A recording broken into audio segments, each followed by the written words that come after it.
بۆزانیاری خبەررسان ئەم دەستەیە بەپێی یاسای ژمارە 4 ساڵی 2010 دامەزراوە لە دوای هەڵۆشانەوەی وەزارەتی ماکمیرۆڤ لە هەرێمی کوردستان. زیاتر ئێمە ئەو کارانەی کایکەین و لە چوارچێوەی یاسایە کارەکانمان زیاتر بە دواشون و لێکۆڵینەوەی لە پێشەکاریەکان و هەوڵدانە بۆ وشاردنەوەی کۆمەلگا و کەمکردنەوەی ئاسی پێشەکاریەکان بە شێوەیەکی گشتی و ئەو توندوتیژانش کە بەرامبەر بە چینی تۆژە جیاوازەکان ئەنجامە درێ ئەوەنەی کە ئێمە لە چوارچێوەی یاسا ڕێگە پێدراوین ئەو بە دواشونانی خۆمان ئەنجامە دەین هەر نووسینگەیە و ینی کەسە دەستی ماکمیرۆڤ لە ڕوانگەی جوغرافی خۆمانەوە. ئەمڕۆ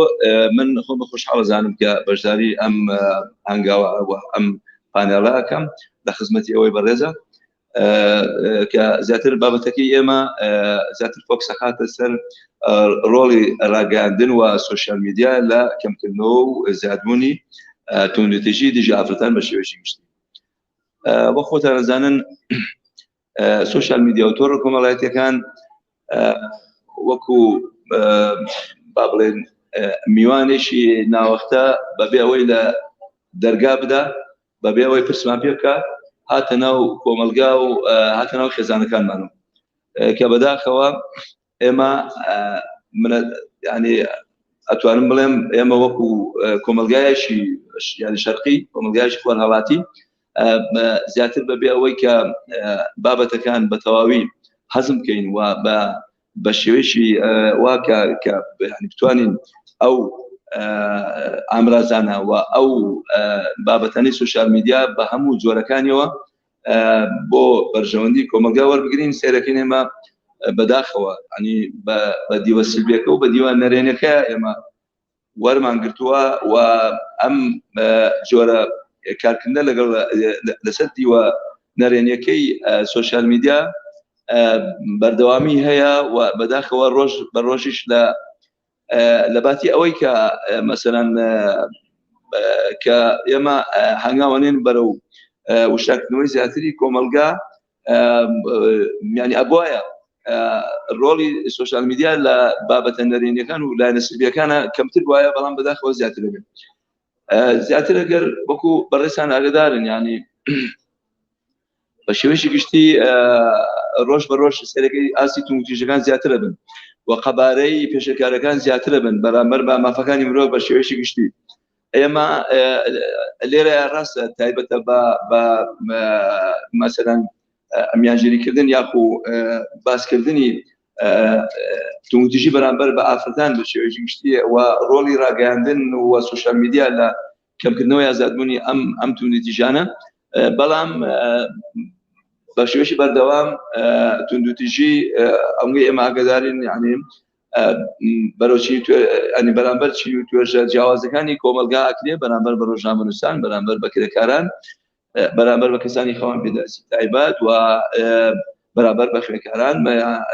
بەرامبەر بە ژنان بە شێوەیەکی گشتی. یعنی من لێرە ئەمێ بەڕاستی کاتەکە استقلال بکەین بۆی کە زیاتر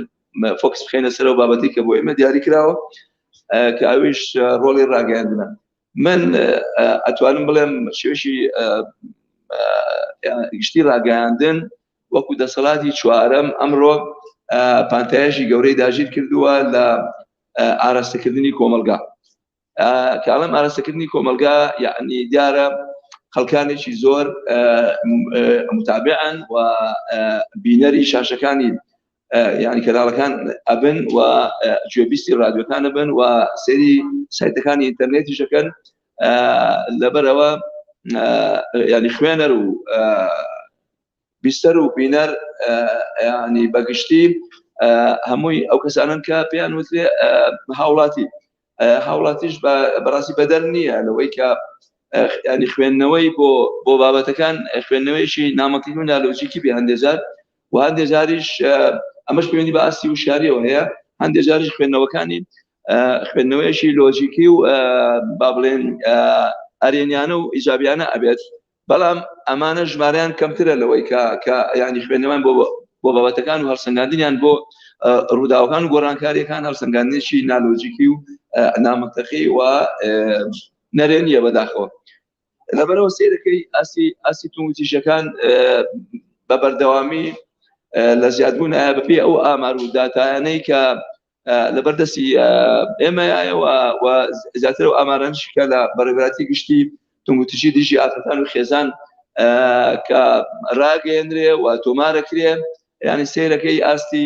تووتیژەکان و ئاسی سکاڵەکان و ئاسەکانی کوشتن و خۆکوشتن و خۆسووتاندن و تۆمارکردنی سکاڵا بەگشتی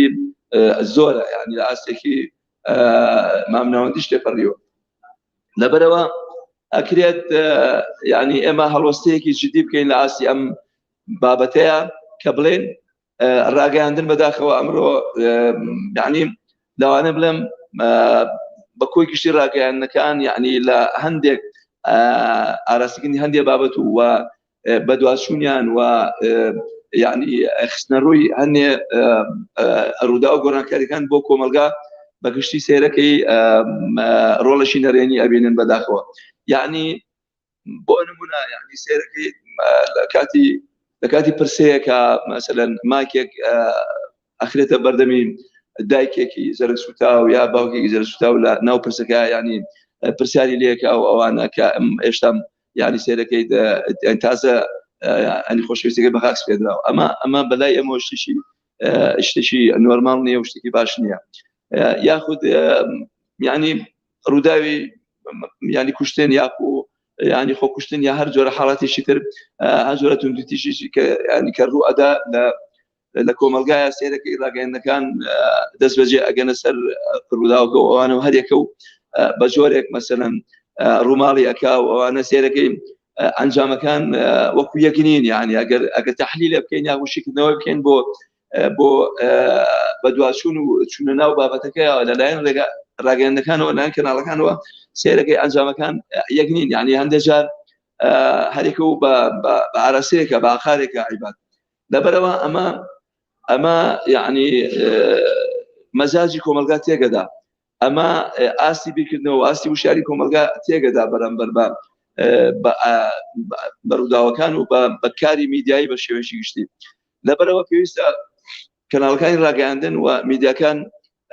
لەم بابەتەیە زیاتر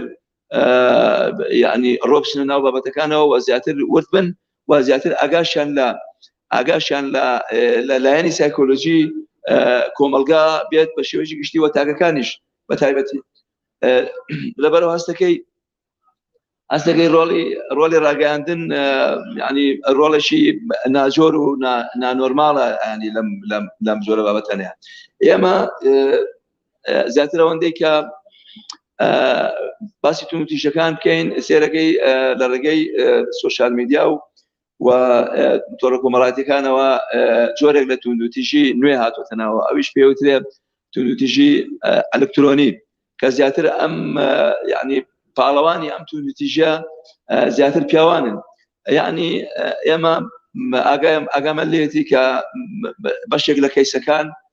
هەن ئێستا کە ڕوبەڕووی لایەنە پەیوەندیدارەکان و ڕوبەڕووی ئێمە شەکلێتەوە لەو کەیسانن کە لە تاوانی ئەلکترۆنی و با بڵێن یعنی تووندوتیژی ئەلکترۆنیەکان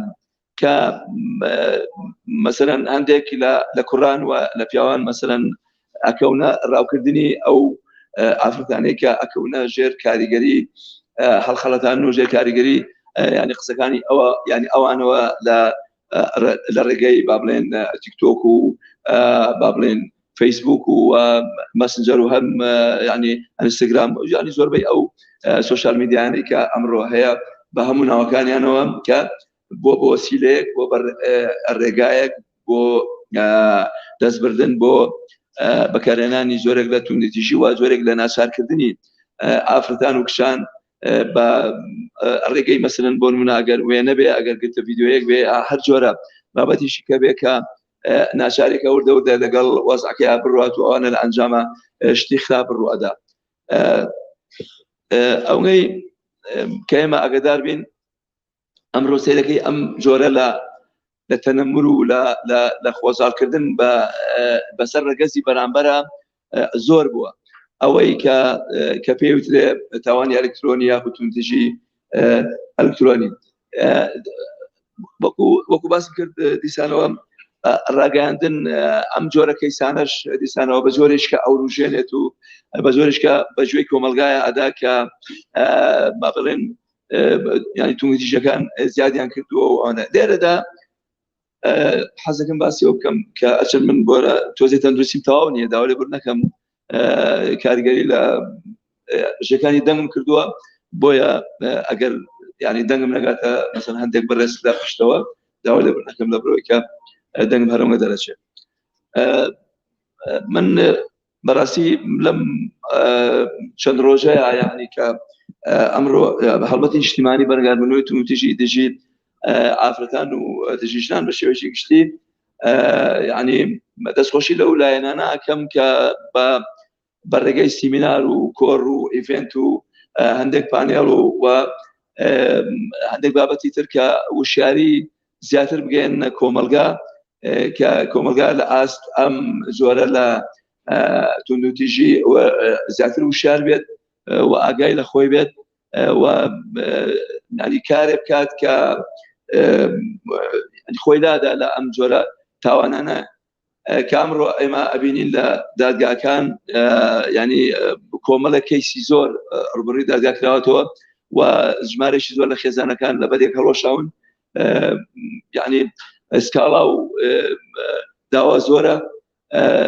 ینی زیاتر دادگاکان سەرقاڵ بوون بەڕاستی بە زۆرە بابەتانەوە لەبەرۆ ینی سەقامگیری بۆ ئارامی کۆمەلگا لەبەر هەڕەشایە و پێشەکاری مافەکانی مرۆڤ بە شێوەیەکی گشتی زیادیان کردووە ئەمەش بەڕاستی ئەرکی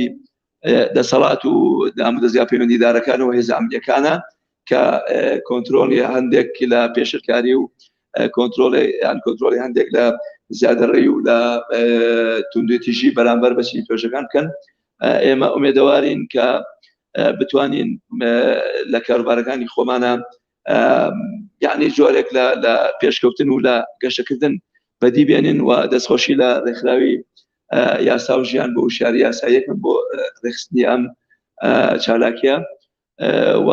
من لەبەرەوەی کە تەندروستیم تەواو نییە هەرەوەگە لە کاتانەگرن زۆر سپاسم دەکەم.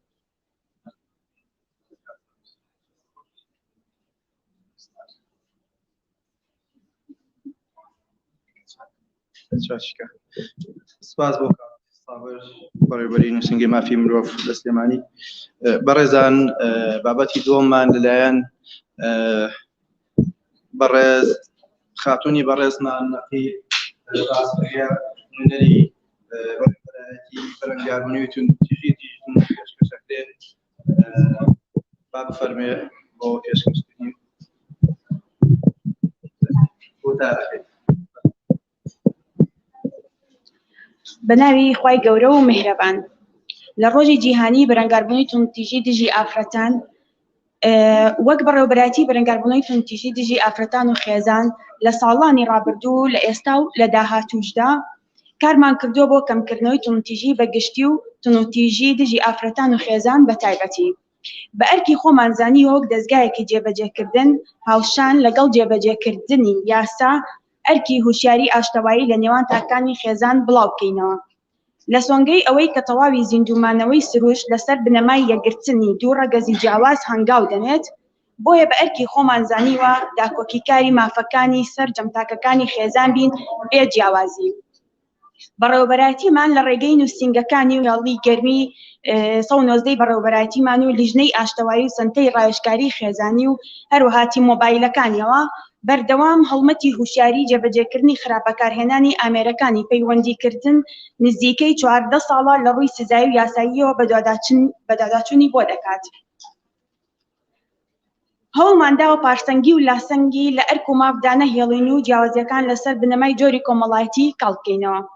بۆ ئەمە بەسەر بەردەوامی دەرگامان کراوە بۆ بەڕووی گشت دەستگاکانی ڕاگەیاندن و ڕێکخراوەکانی کۆمەڵگەی مەدەنی. ساڵانە لە دەرگای هزری گشت کۆمەلگا دەدەین بە کۆڵان و کوچە و قوتابخانە و زانکۆ و خێزانەکاندا ڕادەگەین خێزان ئاسوودەترین لانکە و پەناگەی ئارامی مرۆڤە لە سروشدا و مەیشێوێنن. وەک ئاشکرایە بەڕێوەبەرایەتیمان بە ناوشار و دەرەوەی شار 7 نووسینگەی هەیە کە بە بەردەوامی و بە شەو و ڕۆژ 24 کاتژمێر دەرگایان کراوەیە بەڕووی هاوڵاتیاندا و سکاڵای لێ تۆمار دەکرێت کە بۆ 10 مانگی ئەم ساڵ نزیکەی 2656 سکاڵا تۆمار کراوە 1732 سکاڵا لەلایەن ڕێگەزی مێ و 900 سکاڵا لە ڕێگەزی نێر تۆمار کراوە لەگەڵ ئەوەی کە 24 سکاڵاش مافی گشتی بووە. ئەمە جگەلەوەی کە بە بەردەوامی هاوڵاتی سەردانی سنتەری ڕاوێژکاری خێزانی دەکات لە ناو بارگای بەڕێوەبەرایەتی بە مەبەستی ڕاوێژکردن و ئاشتەوایی. لە ماوەی دەمانگی ئەم ساڵیشدا 3827 پەیوەندی وەرگیراوە لە هێڵی گەرمی 190 بەڕێوەبەرایەتیمان کە 2738 لەلایەن ڕێگەزی مێوە بۆ پەیوەندیەکان و 1089 لە ڕێگەزی نێرەوە پەیوەندیان کردووە بە مەبەستی خستنە ڕووی کێشەکانیان و وەرگرتنی ڕاوێژ و ڕێنمایی و هەواڵەکردنیان بۆ شوێنی گونجاو بۆ چارەسەرکردنی کێشەکانیان لە کێشە جۆراوجۆرەکان کە تیایدا 799 کێشە لەو کێشانەی کە پەیوەندیمان پێوکراوە لە جۆری توندوتیژی خێزانین بە جۆرەکانیەوە 2159 کێشە بەداخەوە بڵاوکردنەوەی وێنە لە تۆڕە کۆمەڵایەتیەکان بووە کە ژیانی ئەو کەسانیان بەرەو ناخۆشی بردووە. ئەمە جگەلەوەی کە هەندێک لەو قوربانیانەی کە نەیانتوانیەوە پەیوەندی بکەن یان دەستیان بە ئێمە بگا ئیتر بە هەر هۆیەک و بە هەر مەبەستێک بێ. و لە کۆتاییدا داواکارین لە هەمواری نوێی یاسای بەرەنگاربوونەوەی توندوتیژی خێزانی لە پەرلەمانی کوردستان ئاشتەواییش بە ئەندازەی سزا گرنگی پێ بدرێ و بودجەی پێویست بۆ هەڵمەتەکانی هوشیاری و لیژنەی ئاشتەوایی و هێڵی گەرمی بەڕێوەبەرایەتیەکان تەرخان بکرێ بۆ ئەوەی لێبوردەوەی و هێمنی بکەینە سەر مەشقی کارەکانمان. زۆر سوپاس.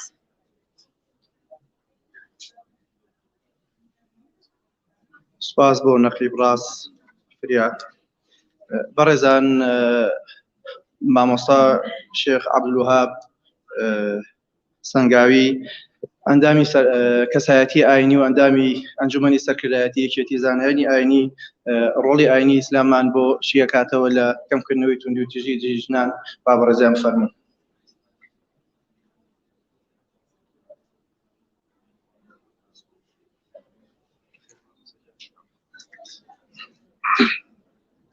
بسم الله الرحمن الرحيم الحمد لله والصلاة والسلام على سيدنا رسول الله وعلى آله وصحبه ومن والاه. ئاما دەبوانی بەڕێز و خۆشەویست ناوی یەکە بە یەکەتان نازانم و بە شێوەیەکی گشتی بەخێرهاتنتانەکەم و پێتان ئەڵێم ئەم کاتەتان باش، خوای پەروەردگار سۆز و میهرەبانی و ئارامی خۆی داببارێنێتە سەر کۆڕ و دانیشتنەکەمان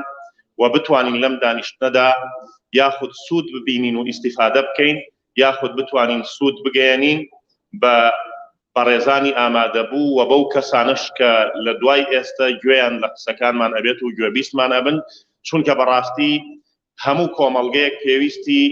بە نوخبە و بە کەسایەتی وەکو جەنابتان هەیە کە بتوانێت بیر و بۆچوون و فکرە جوانەکان بگوازێتەوە، بۆیان نەقڵ بکاوە تێیان بگەێنێ و چەمکە شێوێنرا و ناڕێکەکان ڕاست بکاتەوە و جارێکی تر سیاغەیان بکاتەوە و بتوانێت کۆمەڵگەی مرۆڤایەتی یاخود ئەو کۆمەڵگەی کە تێیا ئەژی بتوانێت بەرەو باشترین ئاراستە بیبا کە خەڵکی بەگشتی و بە تایبەتی ژنان و مێینە مافەکانیان دەستەبەر بکەن لەو کۆمەڵگەیەدا و بە تایبەتتر لە ناو خێزاندا ژن و پیا و نێر و مێ و گەورە و بچووک هەر کەس مافی خۆی پێ بدرێ وەکو پێغەمبەرە فەرمێ صلی الله عليه وسلم و ئاتی كل ذی حق حقه، هەموو خاوەن مافێک مافی خۆی پێ بدرێت. بۆیە خۆشەویستان من بە شێوەیەکی گشتی ئەو شتانەی بۆم دانراوە کردومە بە دوو تەوەرەوە. تەوەرەی یەکەم کۆمەڵێک دەق و نەس لە قورئانی پیرۆز و فەرمودەی پێغەمبەر صلی الله عليه وسلم ئەخەینە پێش چاوی جەنابتان یاخو بیری ئێوەی ئەخەینەوە، و تەوەرەی دووەم کۆمەڵێک چەمکی تر کە هەر یەکەیان پەیوەستن بە ئافرەتەوە بە خێرایی وەکو ئەڵێ لە هەر باخێک گوڵێک ئاماژەیەکی پێ ئەکەین. ئەتوانم بڵێم زیاتر قسەکانی من لە ڕووی ئاینی و کولتوری ڕەسەنی کوردیەوەیە، چونکە من هەم مامۆستایەکی ئاینیم هەم کەسایەتێکی کۆمەڵایەتیم لەم سەری گەرمیانەوە بۆ ئەو سەری کوێستان و لەم سەری سۆرانەوە بۆ ئەو سەری بادینان پەیوەندیەکی زۆر فراوانم هەیە و زۆر باش ئاگدارم لە کێشە و کەیسە تایبەتەکان بە ژنان و مێینە. طبعا زۆریش دڵخۆشم کاتێک کە لە وڵاتی ئێمە بە ئازادانە یادی بابەتەکانی ژنان ئەکرێتەوە. 8 مارسە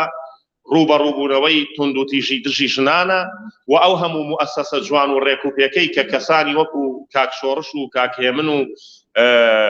نەقیب ڕاز و ئەو بەڕێزانەی وەکو جەنابتان یاخو پارێزەرە بەڕێزەکان بە ئازادی و بەڕێک و پێکی کار ئەکەن لە پێناوی دەستەبەرکردنی مافەکانی ژنان و ئافرەتان و لە پێناوی ئاشتەوایی خێزانی و کۆمەڵایەتی کە ئەمە جێگەی دڵخۆشیە بۆ هەموو لایەکمان و دەستخۆشی لەم ڕێکخراوە بەڕێزەشەکەم و دەستخۆشی لەو دوو خوشکە بەڕێزەشەکەم کە ئەو پێشانگەیان کردەوە کە ئەم چالاکیە هەم چالاکیەکی نەوعیە هەم بابەتێکی پێویستە چونکە کۆمەڵگەی کوردی لە ئێستادا بەدەست دەیان دەرد و نەخۆشی و پەتای کۆمەڵایەتی و تەکنەلۆژیا و ڕاگەیاندن و حتا ئاینیەوە ئەناڵێنێ چونکە هەندێک جار و لە هەندێک کەناڵ و شوێنەوە ئاین بە هەڵە تەفسیر ئەکرێ بۆ خەڵک بۆیە خەڵکێک بەبێ ئەوەی لە ئاین شارەزا بێ لە خۆیەوە بووە بە کەسێکی دژەدین یا بە هەڵە بۆی تەفسیر کراوە یاخود خۆی دووری گرتووە هیچ لە ئاین نازانێت چونکە ئاینی ئیسلام وەکو ئاینەکانی تر نییە ئاینێکی گشتگیر شامل گرنگی بە هەموو لایەن و چەمک و تەوەرەکانی ژیان ئەدا و بەشێک لە ئیسلام یاسایە بەڕێزە ئیسلام هەر خۆی تەشریعی تایە یعنی سیستمێکی یاسایی هەیە لە ئیسلامدا هەر لە سەردەمی پێغەمبەرەوە هەتاکو سەرزەوی بمێنێ عەلەیهی سەڵات وەسەلام ئەو سیستمە بەرقەرارە و ئێمە سوودمان بینیوە لێی بە تایبەتی وەکو میلەتی کورد ئەو دەقانەی کە من نووسیومە بە خێرایی ئاماژەیان پێکەم دیارە کات و ئەوە بەشی ئەوە ناکە ئاماژە بە سەرجەم سوورەتەکان و ئاەتەکان و شمارەیان پێویست ناکە ئەوەی من ئەیڵێم صحیح و دروستە و لە چوارچێوەی ئیسلامێکی تەندروست و ڕەسەن و ڕێکوپێکدایە خوای تەعالا ئەمر ئەکا بە پێغەمبەر و ئومەتەکەی و شوێنکەوتەکەی ئەفەرمێ هەر کەسێک شوێنکەوتەی پێغەمبەرە وعاشروهن بالمعروف جوانترین مامەڵە لەگەڵ ژنان و مێینە و ئافرەتاندا بکەن سائیتر ئەو ئافرەتە خوشکتە کچتە دایکتە نەنکتە داپیرتە هەر کەسێکە خێزانتە هەر کەسێکە تۆ ئەمرێ پێکراوە ئەگەر خۆت بە موسڵمانە زانی ئەگەر خۆت بە کورد دەزانی ئەمە کولتوری دینەکەت و کولتوری میلەت و نەتەوەکەتە کە ئەبێم جوانترین مامەڵە لەگەڵ ئافرەت بکرێت ئەمە ئاەتی قورئانی پیرۆزە دقێکی تر طبعا هەل لە درێژەی ئەو دقە ئەفەرمێن فەئین کەریهتموهن جاری وا هەیە پیا و ژنەکەی خۆی بەدڵ نابێ یا چەند سیفەتێکی بەدڵ نابێ و ئەمە سروشت و واقعی مرۆڤە و بە پێچوانەشەوە طبعا چونکە ئێمە نابێ میسالی بیر بکەینەوە ئێمە من نابێ وا بزانم ئەبێ ژنێکم ببێ لە سەدا سەد چۆن خۆم ئەمەوێ ئاوا دروست کرابێ بڕوا ناکەم لەسەر زەویە شتی وای تیانە و ئافرەت و مێینەش پیاوێکی وای دەست ناکەوێت لە سەدا سەد بە دڵی خۆی بێ بۆیە خوای تەعالا ئەفەرمێ فإن كرهتموهن فعسى أن تكرهوا شيئا ويجعل الله فيه خيرا كثيرا أجر رقتان لصفتك لصفتي خيزانة كانتان بو صبريان لقلبكن آرامي لسربك